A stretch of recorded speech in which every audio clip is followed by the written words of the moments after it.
restore a record that had been held by another racist in this country. As he shouted that, he said something about the fact that this should not be about left versus right. It should be about right versus wrong. And I am going to tell you that I want us to focus on right versus wrong. The reason that we are struggling right now in this country as it relates to people not trusting agencies, honestly, a lot of it is because of elected leaders.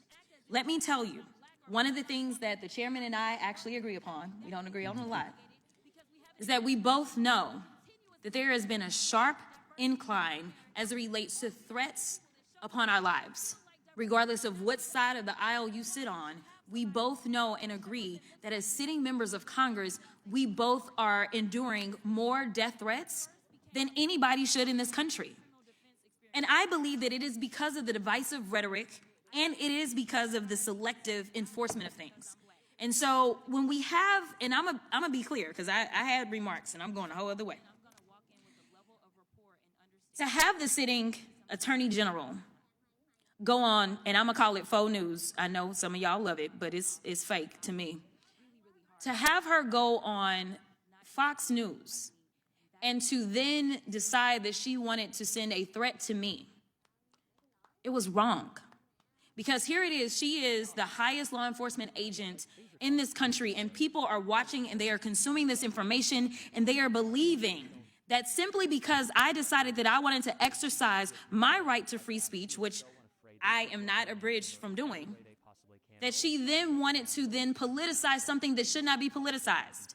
I don't like Elon Musk. I'm gonna say it 50,000 times. I don't like him. I don't like that he going out there and he firing people. I think that he's a crook because somehow the rest of us can't sit around and get whatever federal contracts we want. The rest of us can't sit around and get law enforcement and get them somehow ordained as federal law enforcement to protect him. The rest of us can't get our dealerships protected by the federal government.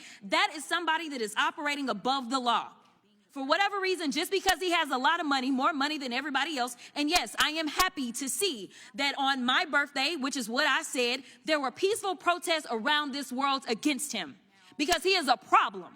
And so you never should have somebody that is sitting that high and is going to sit up here and threaten a sitting member of Congress when she knew good and well, if she watched the entire thing, that I specifically told protesters to make sure you consult with lawyers, just like I've told protesters over and over and over in the history of me advising people to go out and exercise their constitutional right.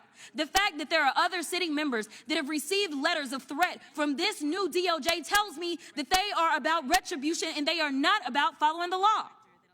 The reason that our party,